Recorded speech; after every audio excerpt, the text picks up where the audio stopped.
Hello everyone, I am Dr. Ranjita Soni, Faculty of Environmental Science, Jagannath University, Jaipur. Today I will discuss about non-conventional energy sources. Non-conventional that means ऐसे source जो कि पुराने समय से नहीं use हो रहे हैं और कुछ न्यूअर टाइम से हम उन्हें यूज़ करने लगे हैं और जिन्हें हम कह सकते हैं गैर परंपरागत ऊर्जा स्रोत। ऐसे गैर परंपरागत ऊर्जा स्रोत की जब हम बात करते हैं तो उसमें कुछ ऐसे ऊर्जा स्रोत आते हैं जिन्हें हम रिन्यूड कर सकते हैं, क्योंकि जो हमारे परंपरागत ऊर्जा स्रोत हैं जिनमें है कोल, नेचुरल गैसेस और हमारे जितने फॉसिल फ्यूल बेस्ड हैं, पेट्रोल, डीजल, ये सब। लेकिन जब हम नॉन कन्वेंशनल जो सोर्सेज की बात करते हैं जो कि रिन्यूड किए जा सकते हैं, उसमें कई सारे ऐसे ऊर्जा स्रोत आते हैं जिन्हें हम अब बहुत ज़्यादा उपयोग में लाने लगे हैं। तो सबसे पहली चीज़ ये कि हमें क्यों आवश्यकता है इन ऊर्जा स्रोतों की, तो क्योंकि फॉसिल फ्यूल्स जो हैं, पेट्रोल, डीजल, अब हमारे पास बहुत अत्यधिक मात्रा में नहीं बचे हैं जिन्हें हम लंबे समय तक उपयोग में ला सकें। तो इसके लिए आवश्यक है हमें ऐसे ऊर्जा स्रोतों पर निर्भर रहने की जो कि हमें लंबे समय तक मिलते रहें, और यदि खत्म होने की या समाप्ति होने की कोई दशा भी हो तो हम उन्हें फिर से जनरेट कर सकें। तो बेसिकली एक रीज़न ये है। दूसरा, हमें मालूम है कि इतना प्रदूषण इन ऊर्जा स्रोतों की वजह से हो रहा है। एयर पोल्यूशन, वेस्ट मैनेजमेंट की समस्याएं जनरेट हो रही हैं, और जितना भी कोल या डीजल या पेट्रोल हम बर्न कर रहे हैं व्हीकल्स में या इंडस्ट्रीज़ में, उनकी वजह से बहुत ज़्यादा हार्मफुल गैसेस रिलीज़ हो रही हैं जो कि हमारी अर्थ के टेम्परेचर को बढ़ा रही है। ग्लोबल वार्मिंग, जिसे हम वैश्विक तापन कह रहे हैं, ऐसी समस्याएं उत्पन्न कर रही हैं। तो हमें आवश्यकता है ऐसे ऊर्जा स्रोतों को उपयोग में लाने की जो कि क्लीन हो, पोल्यूशन फ्री हो, और ऐसे ऊर्जा स्रोत हैं हमारे नॉन कन्वेंशनल एनर्जी सोर्सेस। यहाँ हम देख सकते हैं कि इन ऊर्जा स्रोतों में मुख्य जो ऊर्जा स्रोत हैं, सौर ऊर्जा, solar energy, wind energy, tidal energy, geothermal energy, nuclear energy and biomass energy. तो बेसिकली ये क्लासिफिकेशन है इन ऊर्जा स्रोतों का। ये सोलर थर्मल पैनल का डायग्राम है। सोलर एनर्जी, इसका मतलब ऐसी ऊर्जा जो कि हमें सौर से मिलती है, सूर्य से मिलती है, और सूर्य से जो ऊर्जा मिलती है उस ऊर्जा को हम ट्रैप कर लेते हैं, और ट्रैप करने के लिए हमें एक माध्यम की आवश्यकता है, और ये माध्यम है हमारे इस तरह की एप्लीकेशंस जिसमें हम यूज़ कर रहे हैं सोलर थर्मल पैनल्स। यदि हम देखिए सौर ऊर्जा को उपयोग में लाने की दशाएं, तो मुख्यतः एक्टिव और पैसिव दो तरह की सिस्टम हैं जिन पर सोलर एनर्जी काम करती है। एक्टिव सिस्टम जहां पर कि हम सोलर एनर्जी को एक किसी पॉइंट पर फोकस करते हैं, या हम कहें कि कंसंट्रेट करते हैं, और उसके बाद हम उसे उपयोग में लाते हैं। तो ये जो सोलर थर्मल पैनल जो यहाँ दिख रहे हैं डायग्राम्स, जिसमें हम सौर ऊर्जा से विद्युत ऊर्जा बना रहे हैं, तो ये एक्टिव सोलर सिस्टम का एक एग्जाम्पल है। और ऐसे ही कई और भी एग्जाम्पल है जिसमें कि हम सौर ऊर्जा को कुछ किस सतह पर कंसंट्रेट करते हैं, फोकस करते हैं, और ये सतह या तो पैराबोलिक हो सकती है या फ्लैट हो सकती है। तो मुख्यतः सोलर पैनल्स जो हमारी एप्लीकेशंस हैं, solar cooker, photovoltaic cell, solar geysers, solar air conditioners, ये जितने भी एप्लीकेशंस हैं ये सब सोलर एनर्जी की, और हम इनको मैक्सिमम आज के समय में उपयोग में ला रहे हैं। सौर ऊर्जा के भी कुछ फायदे और नुकसान हैं। फायदों की यदि हम बात करें तो ये कभी खत्म नहीं होने वाला ऊर्जा स्रोत है, और इससे किसी तरह का पोल्यूशन नहीं है। लेकिन जब डिसएडवांटेजेस की बात करते हैं तो ये एक्सपेंसिव ऊर्जा स्रोत है। महंगा इसलिए है क्योंकि सोलर थर्मल पैनल या इस तरह की जो एक्टिव सिस्टम्स हम बनाते हैं वहाँ पर हम अर्धचालक जैसे तत्वों का इस्तेमाल करते हैं, और ये अर्धचालक जो है ये महंगे आते हैं, जैसे कि सिलिकॉन और जर्मेनियम। और दूसरा, diffuse source so get wasted. तो सोलर पैनल वगैरह यदि कभी डिफ्यूज हो जाते हैं, बेकार हो जाते हैं, तो वेस्ट फॉर्म में जनरेट होते हैं। तो सोलर एनर्जी में इस तरह की चीज़ें कभी कभी बेकार भी हो जाती है, वेस्ट फॉर्म में भी रिलीज होती हैं। तो ये इसका एक डिसएडवांटेजेस है। लेकिन यदि हम पैसिव सोलर सिस्टम की बात करें तो वहाँ पर हमें इस तरह की कोई डिवाइसेस की रिक्वायरमेंट नहीं होती है। ये बेसिकली डिवाइसेस हैं जो हमें एक्टिव सोलर सिस्टम में चाहिए होते हैं। तो पैसिव सोलर सिस्टम में हम मुख्यतः डायरेक्ट सोलर एनर्जी को यूज़ करें, या हम इसे ऐसे समझ सकते हैं कि सौर ऊर्जा को हम दो तरह से उपयोग में ला सकते हैं, प्रत्यक्ष रूप से या अप्रत्यक्ष रूप से। यदि हम यहाँ प्रत्यक्ष रूप से काम में लेते हैं तो हमें किसी डिवाइस की आवश्यकता नहीं है, डायरेक्ट सोलर एनर्जी को हम उपयोग में लेंगे और उससे हम नमक बनाने की प्रक्रिया पूरी कर सकते हैं, सॉल्ट मेकिंग प्रोसेस। हम अनाज को सुखाने के लिए सौर ऊर्जा को उपयोग में ला सकते हैं, बिल्डिंग हीटिंग के लिए यूज कर सकते हैं, और कपड़ों वगैरह को सुखाने के लिए हमारी दैनिक दिनचर्या का भाग है ये, जो कि हम सौर ऊर्जा को प्रत्यक्ष रूप से इस्तेमाल करते हैं। लेकिन जब हम इसे अप्रत्यक्ष रूप से इस्तेमाल करते हैं तो हमें इस तरह के साधनों की आवश्यकता पड़ती है, जैसे हम सोलर थर्मल पैनल कह रहे हैं, सोलर लाइट्स होती हैं, स्ट्रीट लाइट्स होती हैं, या हम जैसे सौर ऊर्जा का उपयोग करके खाना बना सकते हैं, लेकिन वहाँ पे हमें डिवाइसेस, कुछ उपकरणों की आवश्यकता होती है। तो इस तरह से पोल्यूशन या प्रदूषण को हम दूर करना चाहें या लंबे समय तक उसको उपयोग में लाना चाहें तो ये बहुत कारगर है, लेकिन कुछ एक समस्याएं इसके साथ भी जुड़ी हैं।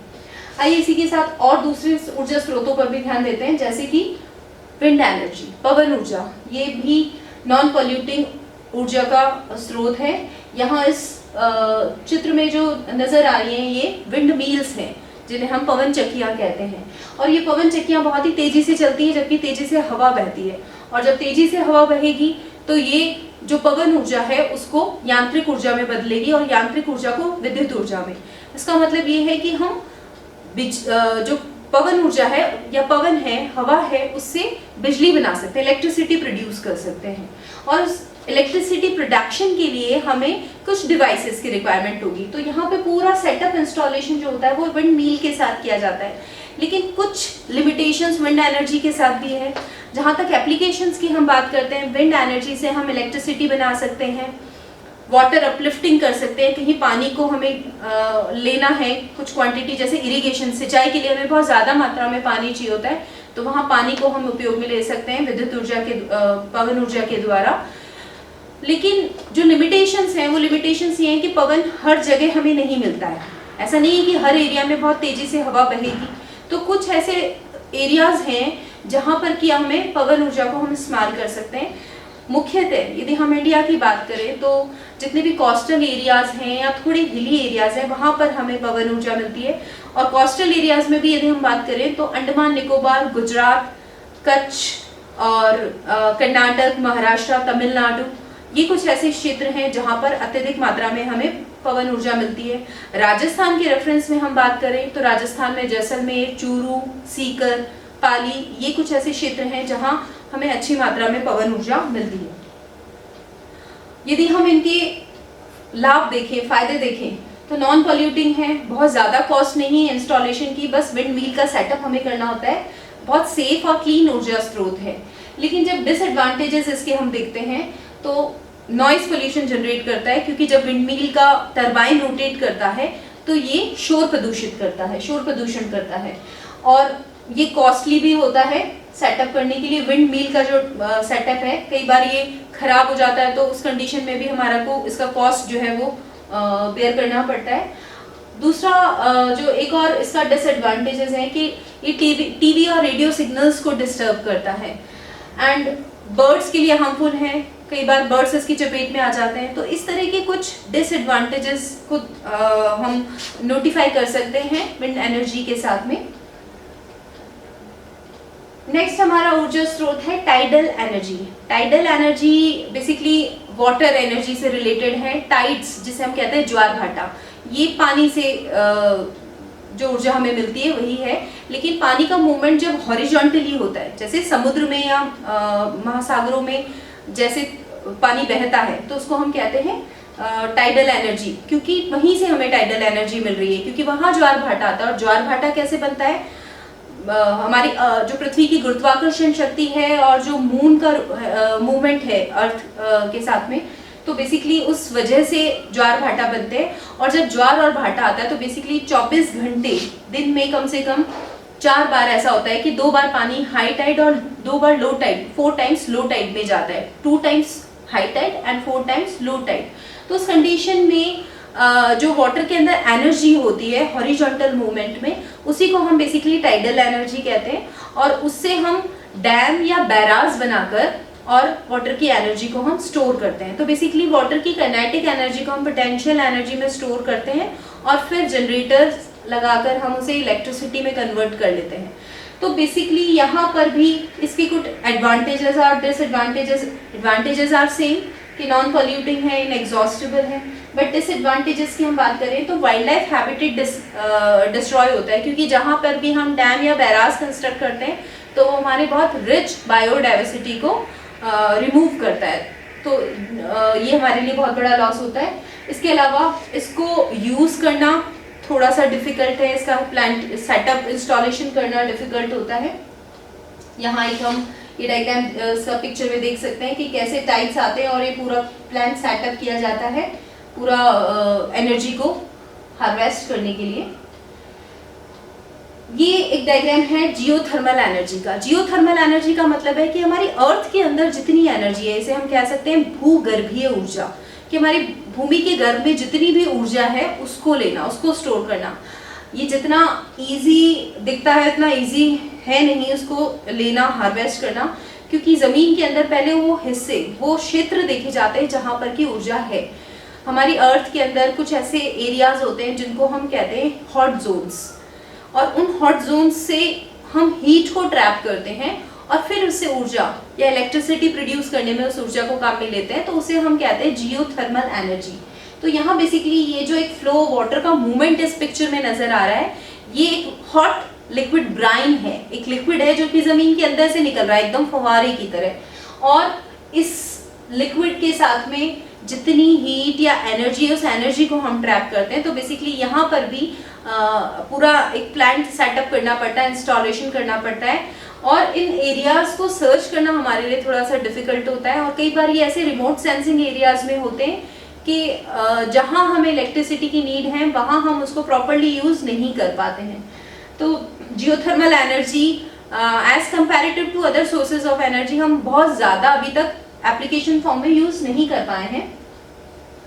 जहाँ तक एडवांटेजेस और डिसएडवांटेजेस की बात है, क्लीन और इको फ्रेंडली सोर्स है एनर्जी का, बट जैसा भी मैंने बात की कि रिमोट सेंसिंग एरियाज में होते हैं, तो located far away from the cities and too costly to transport electricity, तो बहुत महंगा पड़ जाता है उस इलेक्ट्रिसिटी को ट्रांसपोर्ट करना वहां तक जहां की हमें रिक्वायरमेंट है। देन न्यूक्लियर एनर्जी की बात करें, न्यूक्लियर एनर्जी के बारे में हम सब जानते हैं कि न्यूक्लियर एनर्जी कितना स्ट्रॉन्ग सोर्स ऑफ एनर्जी है। रेडियो एक्टिव आइसोटॉप्स जो कि हमारे अर्थ क्रस्ट में होते हैं, यूरेनियम, थोरियम, प्लूटोनियम, तो इस तरह के आइसोटोप्स से हम एनर्जी जनरेट करते हैं। एनर्जी जनरेशन की दो ही प्रोसेसेस हैं यहाँ, nuclear fission and nuclear fusion. Nuclear fusion तो बहुत डिफिकल्ट प्रोसेस होती है, क्योंकि वो जैसे सोलर के अंदर होती है न्यूक्लियर फ्यूजन प्रोसेस, वैसा ही है। और फिशन की हम बात करें, दोनों ही प्रोसेसेस में एक्सट्रीम अमाउंट के अंदर एनर्जी रिलीज होती है, और उस एनर्जी को बेसिकली हम इलेक्ट्रिसिटी बनाने में यूज करते हैं।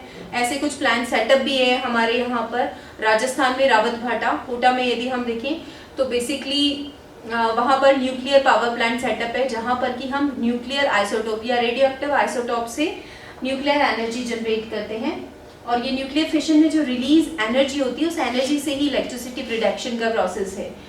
यहाँ पर लार्ज अमाउंट में एनर्जी मिलती है, एक्सट्रीम अमाउंट में, ये इसका एडवांटेज है।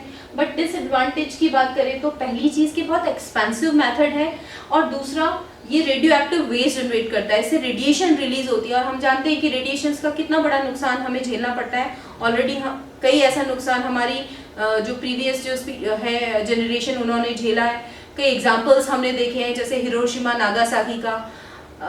तो ये बहुत हार्मफुल है, और रेडियो एक्टिव वेस्ट को मैनेज करना सबसे ज़्यादा डिफिकल्ट है, क्योंकि इसके जो हार्म्स हैं वो केवल एक ही जनरेशन तक नहीं रहते, म्यूटेशंस कॉज करता है, कैंसर कॉज करता है, तो आने वाली कई पीढ़ियां जो है इसके नुकसान को झेलती हैं।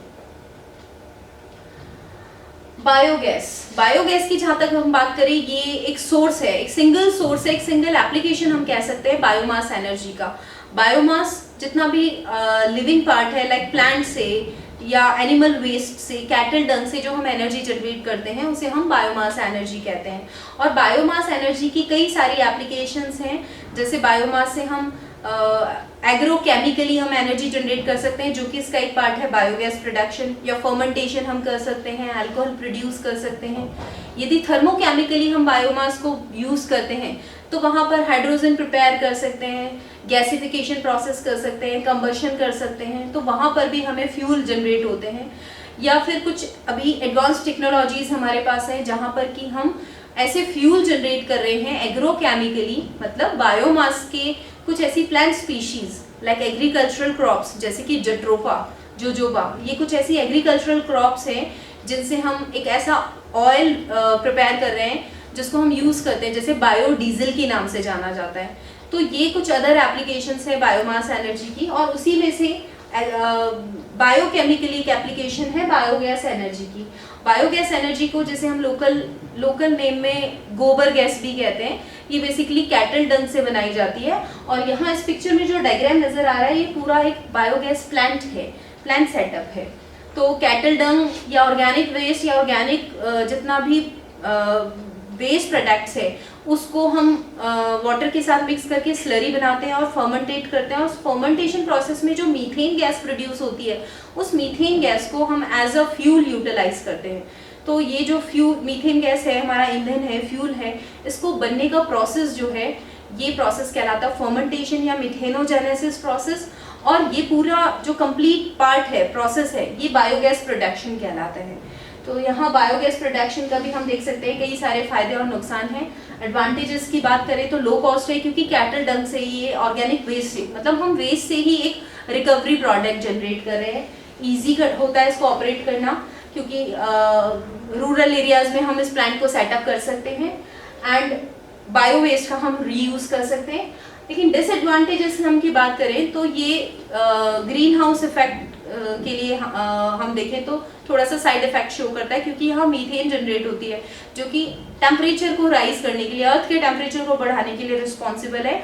और कई बार जब ये मीथेन गैस जनरेशन होता है, प्रोडक्शन होता है, तो यदि लीकेज होता है, हम उसको प्रॉपर मेंटेन नहीं करते तो कई बार एक्सीडेंट्स होने के भी चांसेस होते हैं। तो वो हमें प्रॉपर सेफ्टी से इसको जनरेट करना होता है, अदरवाइज एक क्लीन फ्यूल या क्लीन फ्यूल सोर्स हम जनरेट कर सकते हैं, गेन कर सकते हैं इस बायोमास एनर्जी से।